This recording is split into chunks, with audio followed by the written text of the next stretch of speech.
अस्मद्गुरुभ्यो नमः। श्रीहरये नमः। श्रीहरये नमः। श्रीहरये नमः। जानकीकान्तस्मरणं जय जय राम राम आञ्जनेयस्वामिनः जय।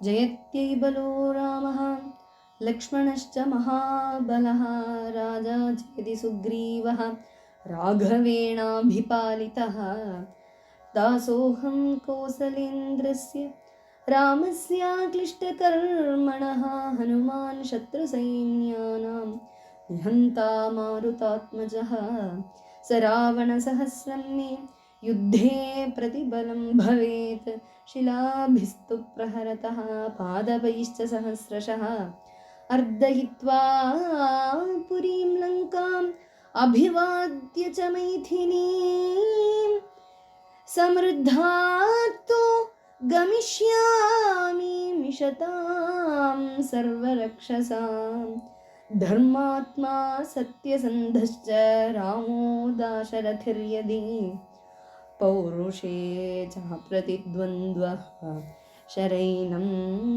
जहि रावणिं सकृदेव प्रपन्नाय तवास्मीति च याचते अभयं सर्वभूतेभ्यः ददाम्येतद्व्रतं मम।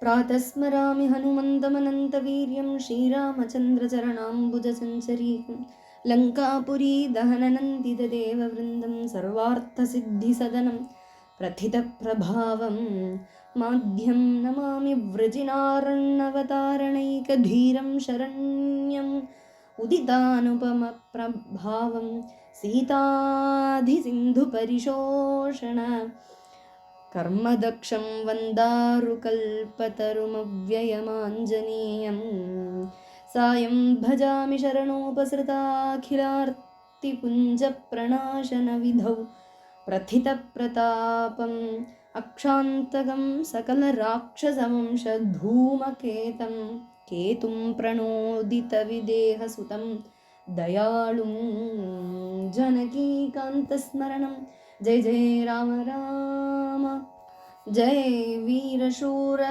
आञ्जनेयस्वामिनः जय।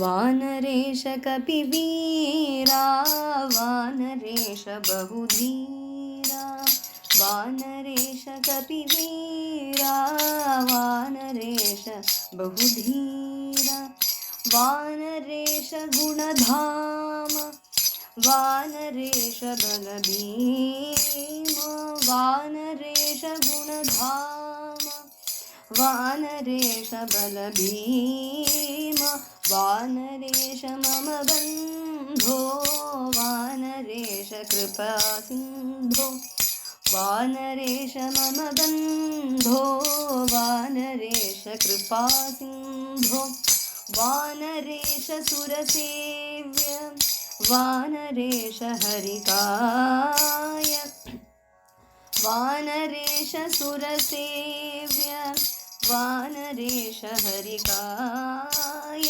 वानरेश कपिवीरा वानरेश बहुधीरा वानरेश गुणधामा वानरेश बलभीमा वानरेश मम बन्धो वानरेश कृपासिन्धो वानरेश सुरसेव्य वानरेश हरिकाय वानरेश कपिवीरा वानरेश बहुधीरा। ஸ்ரீயப்பதியான பகவான் ஸ்ரீராமச்சந்திர பிரபுவோடைய தூதனாக இருக்கக்கூடிய ஸ்ரீ ஹனுமத் சரித்திரத்தை பார்த்துட்டு இருக்கோம். எதை பிரமாணம் வைத்துண்டு அப்படின்னா சுந்தரகாண்டத்தை வைத்துண்டு. இந்த சுந்தரகாண்டம் அப்படிங்கிறது ராமாயணத்தில் இருக்குது என்று தெரியும். ராமாயணத்தில் பார்த்தோம்னா பொதுவாக எல்லா காண்டத்துக்கும் அதாவது கதையினுடைய பேரை தான் வச்சிருக்கார் வால்மீகி.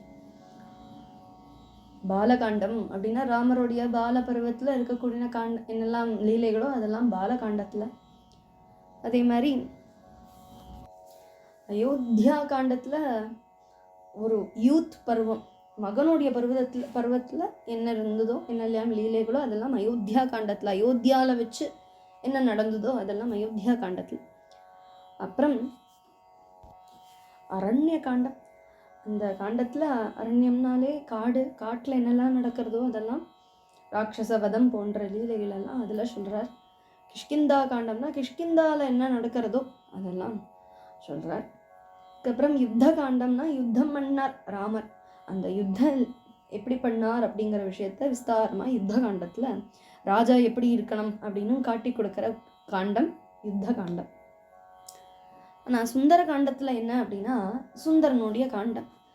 ஹனுமத் காண்டம்னு வரணும் சரியா சொன்னா. ஏன்னா ஹனுமாரை பற்றி தான் பூர்ணமாக சொல்கிறார். ஹனுமானுடைய அந்த ஜெயம், ஹனுமானுடைய அந்த சக்தி பராக்கிரமம் எல்லாம் ஹனுமத் விஷயமாகவே இருக்குது இந்த காண்டத்தில். அதனால் ஹனுமத் காண்டம் தான் வைக்கணமாக இருந்தது. ஆனால் சுந்தரகாண்டம் என்று வைத்தார். இது வால்மீகியோடைய தப்பா அப்படின்னு கேட்டால் தப்பு கிடையாது, சரியாக தான் வச்சுருக்கார். ஏன்னா ஹனுமாருக்கு சுந்தரன் தான் பேரே, அதனால சுந்தரகாண்டம். சுந்தரன் யாரு அப்படின்னு கேட்டால் ஹனுமார் தான். ஹனுமார் ஓடி ஆஞ்சநேயர்கிட்ட கேட்குறார். ஏன் ஓடி வந்தார்னா வால்மீகி தான் சொல்லி அனுப்பியிருக்கார். வால்மீகி பகவான்கிட்ட போய் கேட்குறார், ஏன் நீங்கள் ஹனுமத் காண்டம் அப்படின்னு என்ன காண்டம் வைக்கிறது அப்படின்னு குழம்பி போயிருக்கேலே, ஹனுமத் காண்டம் வைக்கட்டுமான்னு கேட்ட பொழுது ஏன் என்னுடைய பேர் வைக்கிறேன் அப்படின்னு ஹனுமார் சண்டைக்கு போனார் வால்மீகி முனிவர்கிட்ட. ஆனால் அவர் சொல்கிறார், சரி நான் சுந்தரகாண்டம் வைக்கட்டுமா அப்படின்னு கேட்டதோ, ஓ வைக்கலாமே, ராமச்சரிதம் சுந்தரமாக தானே இருக்கும், அதனால் சுந்தரகாண்டம் கரெக்டாக இருக்கும்னு சொன்னார். அப்பொழுதே அஞ்சனாதேவி உன்னை கூப்பிட்டார், என்ன கேட்டுட்டு வா அப்படின்னு சொல்லி அனுப்பினார். ஓடி போய் அஞ்சனாதேவி முன்னாடி நிற்கிறத அஞ்சனாதேவி வா சுந்தரா, அன்னை வரைக்கும் சுந்தரான்னு கூப்பிட்டதே இல்லை, அன்னைக்கு இன்னும் அஞ்சனாதேவிக்கு சுந்தரான்னு கூப்பிட தோணுது. ஏம்மா என்ன சுந்தரான்னு கூப்பிட்டே கேட்கறத, உன்னுடைய பேரே சுந்தரன் தாண்டா, ஹனுமான் அப்புறமா வஜ்ராயுதத்தினால இந்திரதேவன் அடித்ததுனால தானே ஹனுமான் என்று பேர் வந்தது, முன்னாடி சுந்தரன் தான் உன்னுடைய பேர் அப்படின்னு சொன்னதும் யோசிக்கிறார் வால்மீகி பகவான், தெரிஞ்சே தான் வச்சிருக்கார் அப்படின்னு. அப்போது சுந்தரகாண்டம் அப்படின்னா ஹனுமாருடைய பேர் தான் சுந்தரகாண்டம். ஆனால் மகான்கள் பெரியவாலாம் அதுக்கு ரொம்ப அற்புதமான விசேஷணங்கள் எல்லாம் தந்திருக்கா, அதையும் அனுபவிக்கலாம். சுந்தரகாண்டம் எப்படி பேர் வந்தது? சுந்தரே சுந்தரி சீதா, சுந்தரே சுந்தரி கதா, சுந்தரே சுந்தரி லங்கா, சுந்தரே கிம்ன சுந்தரம். ராமாயணத்தில் இந்த சுந்தரகாண்டத்தில் என்னதான் சுந்தரம் இல்லை, சுந்தரம்னா அழகு, அழகில்லாதது எது இல்லை, அழகிலேயே அழகுராணியாக இருக்கக்கூடியவள் சீதாதேவி. கதையிலேயே என்ன அழகு, ராமாயணத்தில் அத்தனை காண்டத்துலேயும் அழகான கதை என்னென்னா, மனசுக்கு இதமாக இருக்கக்கூடிய கதை என்னென்னா சுந்தரகாண்டம் தான். ஏன்னா சுந்தரகாண்டத்தில் தானே சேர்ந்து சந்தோஷமான மங்களமான காரியங்கள் நடக்கிறது. அது வரைக்கும் துக்கம் தானே, அதுக்கப்புறமும் யுத்தம் போர் அப்படின்னு எல்லாம் பார்த்தாலும் நம்மளுடைய மனசு படபடக்க தான் செய்யறது. அப்போ மனசை இதம் பண்ணுறதும் சாந்தத்தை தரக்கூடியதும் சந்தோஷத்தை தரக்கூடியதும் ஆனந்த கண்ணீரை தரக்கூடியதுமான காண்டம் சுந்தரம் தானே. அதனால அந்த சுந்தரகாண்டம் கதை அவ்வளோ அழகு, அதனால சுந்தரகாண்டம் அங்கே அப்படிங்கிற பேர். சுந்தரே சுந்தரி லங்கா, லங்காபுரி வர்ணனை அற்புதமாக பண்ணியிருக்கா இந்த சுந்தரகாண்டத்தில். அதனாலேயே லங்கா சுந்தரமாக இருக்கே. இந்த காலத்தில் கூட ஸ்ரீலங்கா அப்படின்னு பார்த்தாக்கா அற்புதமாக வியந்து தான் பார்த்துட்டு இருக்கோம், அவ்வளோ அழகு. அப்போ அந்த காலத்தில் எப்படி இருந்திருக்கும், அப்பேற்பட்ட லங்காவை வர்ணனை பண்ணுறதுனால சுந்தரகாண்டம். மேலும் அந்த சுந்தரகாண்டத்தில் எதுதான் இது நன்னாவே இல்லை, இந்த இதில் எதுக்கு வால்மீகி பண்ணியவர் இவ்வளோ விஸ்தாரமாக சொல்லியிருப்பா, இந்த சாப்டரை வேண்டான்னு வச்சுருக்கலாமே அப்படின்லாம் யாராலையும் சொல்லிட முடியாது. ஏன்னா எல்லாமே அமிர்தமாக இருக்குது சுந்தரகாண்டத்தில், எல்லாமே அழகாக இருக்குது. இந்த சுந்தரகாண்டத்தில் சுந்தரமாக இல்லாதது எதுவுமே இல்லை. மேலும் அந்த ராமருக்கும் சீதாக்கும் இருக்கக்கூடிய அந்யோன்யத்தை அழகாக சொல்லி காட்டுறாளே, அது அழகல்லவா, சுந்தரம் அல்லவா. சீதா தர்சனம் சுந்தரம், ராமர் ஹனுமத் சங்கமம் சுந்தரம், லங்கா தகனம் சுந்தரம். அது போக சுந்தரத்துக்கு ஒரு அர்த்தம், சும் தரதீதி சுந்தரஹா அப்படிங்கிற விக்கிரக பிரகாரம் துக்கத்தை பிளர்க்கக்கூடியது அப்படின்னு அர்த்தமாகிறது. ஒரு சுந்தர பதத்தினுடைய ஒரு அர்த்தம் துக்கத்தை பிளர்க்கக்கூடியது. ஜன்ம மரண துக்கம் தானே பெரும் துக்கம் நம்மளுடைய வாழ்க்கையில. பிறவி எடுத்திருக்கோம் இறக்குறோம் அப்படிங்கிற துக்கம் தான். இது இந்த பிளர்க்கக்கூடிய யோக வித்யையுடைய ஒரு பிரதீகாத்மகமான வர்ணனை காட்டுறது இந்த சுந்தரகாண்டம். இந்த சுந்தரகாண்டம் படித்தா நிச்சயமா ஜனனம் மரணம் அப்படிங்கிற இந்த பெரிய கடல்ல, சம்சார கடலை சுகமா தாண்டி விடலாம். தாண்டி விடலாம் கடல் தாண்டி விடலாம், சாரமற்ற சம்சார கடலை தாண்டி விடலாம். ராமா ராமா என்று தாண்டி விடலாம், கிருஷ்ணா கிருஷ்ணா என்று தாண்டி விடலாம். ராமா ராமா என்று தாண்டி விடலாம், கிருஷ்ணா கிருஷ்ணா என்று தாண்டி விடலாம். அப்படிதானே ஹனுமார் தாண்டுறார். ராமா ராமா என்று சொல்லிதானே தாண்டினார். அவர் அந்த சாகரத்தை தாண்டினார். நம்ம இந்த சம்சாரம் என்கின்ற சாகரத்தை சுந்தரகாண்டம் படித்து நம்மளோட தாண்டிடலாம். அதனால இந்த துக்கத்தை அழிக்கக்கூடியனாலேயே அந்த காண்டத்துக்கு சுந்தரகாண்டம். மேலும் லௌகீக அர்த்தத்துல என்ன சுந்தரம் அப்படின்னா தூதன் என்று அர்த்தம். நல சரிதத்துல சுந்தர பிராமணன் அப்படிங்கிற அன்புக்கு வேண்டி தௌத்தியம் பண்ணின தூதனாக இருந்தவருக்கு ஒரு பேர் சுந்தர பிராமணன் வச்சிருக்கா. அதனாலேயே அந்த சுந்தரன் அப்படிங்கிறதுக்கு தூதன் என்றும் அர்த்தமாகிறது. மேலும் நஷ்டார்த்தஸ்ய புனர்லாபஹா இது சுந்தரஹா பிரகீர்த்திதா அப்படின்னு ஒரு அர்த்தம். நஷ்டார்த்தஸ்ய புனர்லாபஹா சுந்தரஹா, அதாவது நஷ்டார்த்த லாபம் அப்படிங்கிற ஒரு அர்த்தம் சுந்தர சப்தத்துக்கு உண்டு. ஏன்னா சுந்தரகாண்டத்துல நம்ம கதையை பார்த்தோம்னா இழந்து போனது நஷ்டம் அப்படிங்கிறது சீதா பிராட்டி தானே. அந்த சீதா பிராட்டியை இழந்தது கிடைக்கிறதுன்னு அர்த்தம் ஒரு சுந்தரம். அந்த இழந்து போன சீதா பிராட்டியாரு கிடைச்சு கொடுத்தே. அதனால சுந்தரகாண்டம் என்ற பெயர் அழகா இதுக்கு ஆப்டா போட்டிருக்கார்.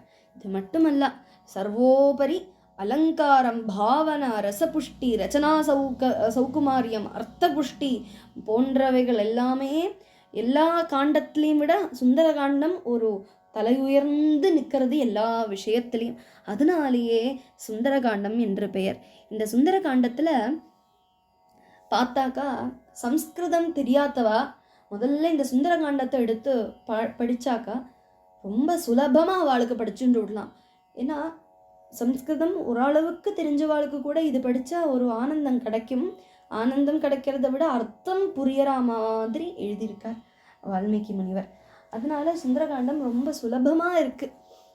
அந்த கிராமர் எல்லாம் படிக்கணும்னா அழகாக இதுக்கு மேலே முடியுமா அப்படிங்கிற மாதிரி அதிசயப்பட்டு பார்க்கக்கூடிய ஒரு காண்டமாக இருக்கிறது. அதனாலேயே சுந்தரகாண்டம். சுந்தரன் அப்படிங்கிறது பரமேஸ்வரருக்கு பேர். சிவாம்சம் அப்படின்னு ஹனுமானும் சொல்றார். அதனாலேயே சுந்தரகாண்டம் வச்சாரோ என்னவோ. இப்படி பல பல பல அர்த்தங்கள் நம்ம 2 நிமிஷம் யோசிச்சு பார்த்தா ஆஹா இது அழகா இருக்கே, சரியா சுந்தரகாண்டம் தான் இதுக்கு வைக்கணும் தலைப்பு. ஏன்னா கதையை பொறுத்து தான் தலைப்பு இருக்கணும். அந்த தலைப்பை பார்த்து கதை என்ன இருக்கும் அப்படிங்கிற ஒரு புரிதல் வரணும்லவா. அந்த புரிதல் வர மாதிரியே வால்மீகி முனிவர் சுந்தரகாண்டம் என்று பெயர் வைத்திருக்கார். அந்த சுந்தரகாண்டத்துல ததோ ராவண நீதாயாஹ சீதாயா சத்ருகர்ஷணஹ ஏஷபதமன்வேஷ்ணும் சாரணாச்சரிதே பதி. பூதாகாசமும் அல்ல சிதாகாசமும் அல்ல, அதுக்கு நடுப்புல இருக்கிற ஒரு பிளேன்ல ஒரு ஃப்ளைட்ல போயின்னு இருக்காராம் ராமர். அது எப்படி பாரார் அப்படின்னா துஷ்கரம் நிஷ்பிரதித்வந்த்வம் சிகீர்ஷன் கர்மவானரஹ சமுதக்ர சிரோக்ரீவி கவாம் பதிரி வாம் பபௌ. அவர் இது பண்ணி முடிச்சுடுவேன் அப்படிங்கிற ஒரு எண்ணத்துல எந்த தடையும் இல்லாமல் கையையும் காலையும் நீட்டி தலையை தூக்கி பறக்கிறாராம். முதல்ல நமஸ்காரம் பண்ணிக்கிறார். யாருக்கு அப்படின்னா சூர்யாய மகேந்திராய பவனாய ஸ்வயம் புவே பூதேபியஷ்டாஞ்சலிம் கிருத்வா சகார கமனே மதிம். சூரிய பகவானுக்கு, இந்திரருக்கு, காற்று பவன பகவானுக்கு, பிரம்மாவுக்கு, பின் அத்தனை பூதங்களுக்கும் நமஸ்காரம் பண்ணிட்டு நான் கிளம்ப போகிறேன். ஏன்னா யாரும் எந்த தடையும் இருக்கக்கூடாது அப்படிங்கிறதுனாலே நமஸ்காரம் பண்ணிட்டு கிளம்புறார். அஞ்சலிங் பிராமுக கிருத்வா பவனாய் ஆத்மயோனையே அப்படின்னு ஹனுமார் வந்து ஈஸ்ட் சைடு பார்த்துட்டு தன்னுடைய அப்பாவுக்கு ஒரு நமஸ்காரம் போடுறார். சச்சாலாச்சலச்சாபி முகூர்த்தம் கபிபீடிதா தருணாம் புஷ்பிதாக்ராணாம் சர்வம் புஷ்பமசாதயத். அந்த மலையை ஒரு குலுக்கினாராம். அந்த குலுக்கினல்ல மரத்தில் இருக்கக்கூடிய பூகளெல்லாம் விழுந்துடுத்து கீழே. இப்போ ரொம்ப கொடியதான சிரசுக்கு மேலே சின்னம் இருக்கக்கூடிய சர்ப்பங்கள் இருக்கே, ஷிரோபிகி பிருத்துபிகி சர்ப்பா வியக்த ஸ்வஸ்திக லட்சணைகி, அந்த அகாதத்தை தாங்க முடியாம விஷத்தை கக்கிவிட்டாளாம். பிபிதுஷ்ட சஹசிரதா 1000 ஆக தூள் ஆயிடுத்து. எல்லாமே பாறைகள் எல்லாமே தூள் ஆயிடுத்து. மேலும் யானி சௌஷத ஜாலானி தஸ்மின் ஜாதானி பர்வதே விஷக்னான்யபி நாகானாம் ந ஷேகுஹு ஷமிதும் விஷம். இந்த மலையிலேருந்து இருக்கக்கூடிய மெடிசினல் ஹர்ப்ஸ் அதெல்லாம் எல்லா விஷாம்சத்தையும் இல்லாமல் பண்ணக்கூடிய ஒரு அந்த சக்தி உண்டு அதுக்கு. அந்த சக்தி இருந்துட்டும் இந்த பாம்புகள் கக்கின இந்த விஷத்தை நியூட்ரலைஸ் பண்ண முடியாமல் போயிடுத்தா. வித்யாதர ஸ்திரீகள்லாம் பார்த்துட்டு அசந்து போகிறா. சந்திரமா இவ திருஷ்யதே, சுவாமி பறக்கிறது, ஹனுமார் பறக்கிறது எப்படி இருக்காம்? சந்திரமா இவ திருஷ்யதே, கருடன் நினச்சிக்கிறார் சந்திரநாட்டமாக இருக்கு. என்னுடைய அமிர்த கலசம்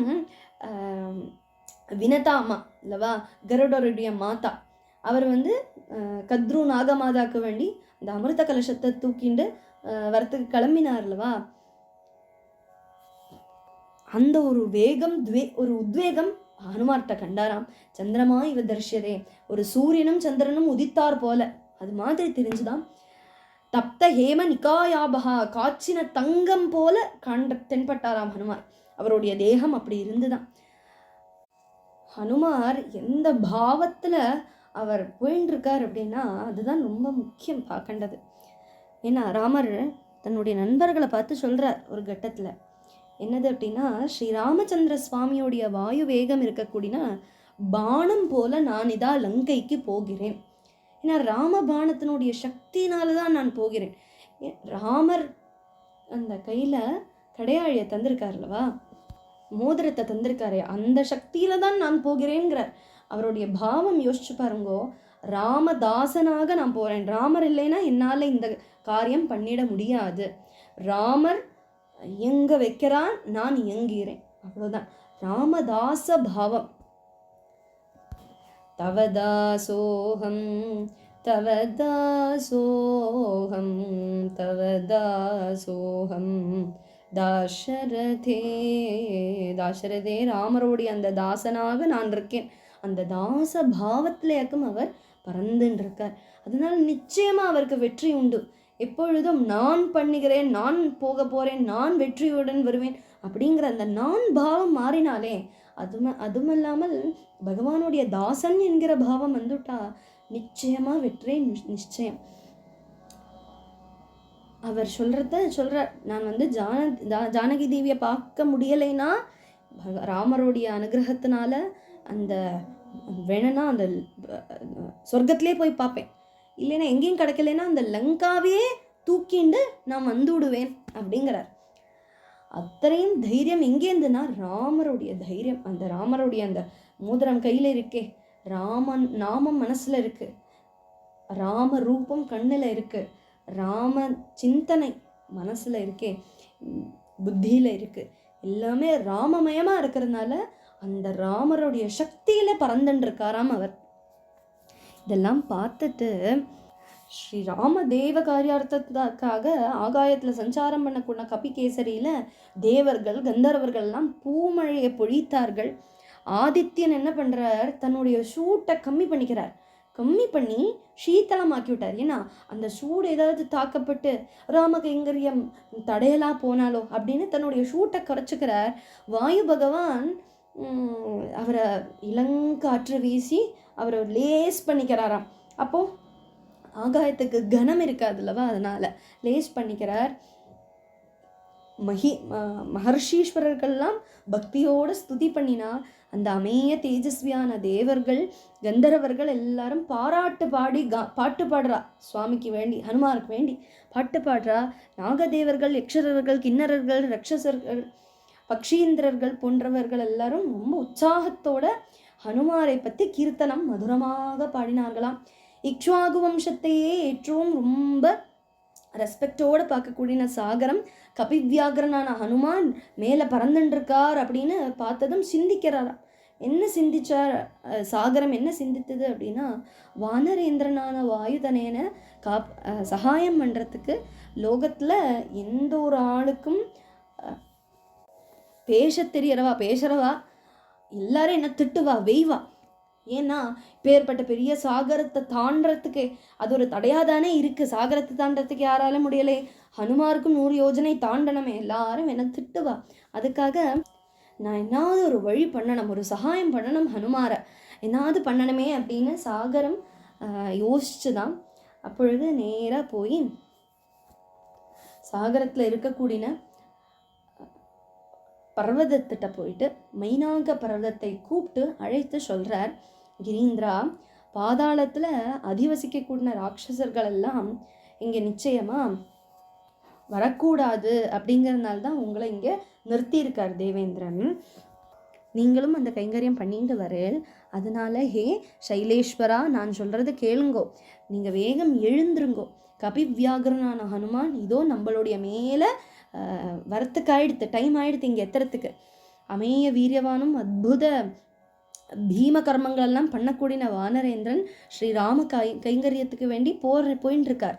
ரகுவம்சத்தையே ஒரு ரெஸ்பெக்ட்ஃபுல்லாக பார்க்கக்கூடிய இவருக்கு ஒரு சகாயம் பண்ணுறது, ஒரு ஹெல்ப் பண்ணுறது நம்மளுடைய கடமை, வேறு எதுவும் கிடையாது. ஹெல்ப் பண்ணணுமே அப்படின்னு நினச்சுட்டெல்லாம் பண்ணக்கூடாது, நம்மளுடைய கடமையாக்கும் அவரை சகாயம் பண்ணுறது அப்படிங்கிறது. எனக்கு மானியமான இக்ஷ்வாகு வம்ச ராஜாக்கர்கள் அத்தனை பேரும் ரொம்ப பந்துக்களாட்டமாக இருக்கா. அதனால் அந்த ஹனுமாருக்கு நம்மளுக்கு வேண்டது என்ன, நம்மளால் பண்ண முடிகிற ஒரு உதவி பண்ணி கொடுக்கணும். அதில் நம்மளுக்கு நீங்கள் பண்ண மாட்டேன் அப்படின்னு சொல்லக்கூடாது. அவாவாளுடைய கடமை என்று நினச்சி பண்ணுறது தானே சஜ்ஜனங்களுடைய ஒரு லட்சணம். இல்லைன்னா சஜ்ஜனங்கள் நம்ம மேலே கோவப்பட்டுடுவா. இப்படி சாகரம் இப்படி தடையாக இருக்கே, எதுவுமே பண்ணாமல் அப்படின்னு நம்மளை வெய்வா. அதனால் நீங்கள் எழுந்துருங்கோ. அந்த ஸ்ரீ ராமச்சந்திரனுடைய காருண்யமும் சீதாதேவியோடைய வியோகமும் இதெல்லாம் சரி பண்ணுறதுக்காக, மாருதியோடைய கலைப்பை தீர்க்கறதுக்காக நீங்கள் உதவி பண்ணணும். அதனால் எழுந்துருங்கோ அப்படின்னு அந்த லவண சமுத்திரத்தினுடைய ஆர்டர் கேட்டு கனகசிகர மைனாகம் ஜலத்திலேருந்து முள்ள எழுந்து வந்தாராம். கடல் வெள்ளத்தில் பகுத்து கொண்டு இருக்கக்கூடிய காஞ்சன சிங்கம் திடீர்னு முள்ள வெளியில் வர தொடங்கித்தான். ஒரு 100 அரக்கர்கள் ஒரே சமயத்தில் எழுந்து உதித்து வந்தார் போல அந்த கிரி சத்தமன் ஜம்முன்னு மலையை தூக்கி அந்த சாகரத்துக்கு மேலே ஹனுமார் பறக்கிற வீதியில் அங்கே நின்னாராம். எந்த ஒரு பிரதிபந்தமும் இல்லாமல், எந்த ஒரு ஒப்ஸ்டக்கிள்ஸும் இல்லாமல் அந்த நிற்கக்கூடிய அந்த சைல ராஜனை கண்டு மாருதி, ஐயோ இது என்னது புதுசாக இருக்கே, இது ஒரு விக்னமாக இருக்கே, நம்மளுடைய வழியை தடைஞ்சுட்டு இருக்கே அப்படின்னு யோசிச்சார். இந்த தடையை நீக்கம் பண்ணணும் அப்படின்னு அந்த பர்வத்தை ஒரு தன்னுடைய மார்புனால ஒரு அழுத்தினாராம். அழுத்தினதும் அந்த மைனாகம் பர்வதம் பூரா கீழே போயிடுத்து, ஜல அந்தர்பாகத்தில் போயிடுத்து. இதை பார்த்ததும் கோபம் வரலையா மைனாக பர்வதத்துக்கு. அது பின் என்ன நடந்தது அப்படின்னா, அவருக்கு ரொம்ப சந்தோஷமாயிடுத்து, மனசுக்கு ஆனந்தம் ஆயிடுத்து. ஆஹா, இந்த பவனத்தனையனுடைய அந்த கை கருத்து, அந்த மார்பு கருத்து எப்பேற்பட்டது அப்படின்னு புரிஞ்சுண்டு அந்த மாமலைக்கு சந்தோஷம் ஆயிடுத்து.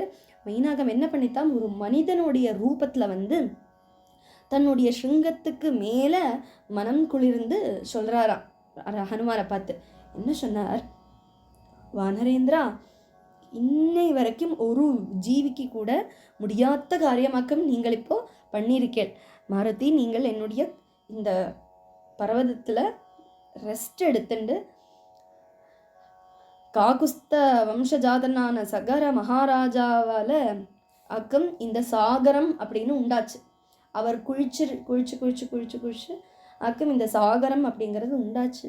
அந்த வம்சத்தில் மணிதீபமான ஸ்ரீ ராமச்சந்திரனுடைய காரியத்துக்கு வேண்டி போகக்கூடிய நீங்கள் உங்களை உபச்சாரம் பண்ணுறதுக்கு என்னை சொல்லி அனுப்பினார். யார் அப்படின்னா மகாசாகரம் தான் அனுப்பினார். அதனால் எங்களுக்கு ஒரு உபகாரம் பண்ணினேன் அப்படின்னா இன்னொரு பிரத்யுபகாரம் பண்ணண்டாமா? அது யாரோடதாக இருந்தாலும் அவளுடைய கடமை தானே. அதனால் என்னுடைய இந்த வார்த்தையை நீங்கள் ஸ்வீகாரம் பண்ணிக்கணும். உங்கள் மேலே ரொம்ப பகுமானத்தில் ரெஸ்பெக்ட்லேயாக்கும் என்னை அனுப்பியிருக்கார். 100 யோஜனம் ஒரே அடியாக தாவரத்துக்கு நீங்கள் ரெடியாக வந்திருந்தேன் அல்லவா? அப்பேற்பட்ட நீங்கள் எங்கிட்ட கொஞ்சம் ரெஸ்ட் எடுத்துட்டு பாக்கி இருக்கிற வழியை நீங்கள் தாவுங்கோ என்று மைனாக பர்வதம் ரொம்ப வினீதமாக கேட்டுக்கொண்டார். இதெல்லாம் கேட்டதும் இது போக இன்னொன்று சொல்கிறார். என்னன்னா, இதல்லாமல் எனக்கு உங்கள்கிட்ட ஒரு பிரதிபந்தம் உண்டு, அதாவது உங்கள்கிட்ட ஒரு ஆத்ம பந்தம் உண்டு. ஏன்னா கிருதயுகத்தில் இந்த அத்ரிகளுக்கெல்லாம் மலைகளுக்கெல்லாம் சிறகு இருந்துதான். அந்த அஞ்சனையா அந்த சமயத்தில் கருடனுடையும் இப்போது மலைக்கெல்லாம் சிறகு இருந்துன்னா யோசிச்சு பாருங்க. கருடன் எப்படி பறக்குமோ, பட்சிகள்லாம் இப்படி பறக்குமோ, அதே மாதிரி மாமலைகளும் பறந்துன்னு இருக்கும் ரொம்ப வேகத்தில். அதனால டக்குன்னு கீழே விழுந்துட்டா எல்லாருக்கும் ரொம்ப துக்ககரம் ஆகிடுமே, கஷ்டமாயிடுமே, யோசிச்சு பார்க்க கூட ரொம்ப பயானகமாக இருக்குது. அதனால எல்லாரும் போய் கம்ப்ளைண்ட் பண்ணுறா. அந்த சமயம் தேவேந்திரன் வந்து எல்லாரோடைய ரெக்கைகளையும் வெட்டி போட்டார். அப்பொழுது உங்களுடைய அப்பாவாக இருக்கக்கூடிய வாயு பகவான் தான் என்னை வந்து இந்த சாகரத்துக்குள்ளே ஒளிப்பித்து வச்சார், மறைச்சு வச்சார். அதனால என்னுடைய ரெக்கை காப்பாற்றப்பட்டது, பிராண ரட்சை பண்ணப்பட்டது. உங்களுடைய அப்பா தான் என்னை வந்து காப்பாற்றினார். அதனால் எனக்கும் உங்கள்கிட்ட ஒரு அன்புண்டு. அப்பாவுடைய என்னுடைய சுகிருத்தான நண்பனான அந்த வாயு பகவானுடைய புத்திரன் அல்லவா, எனக்கும் உங்ககிட்ட ஆத்மா பந்து உண்டு.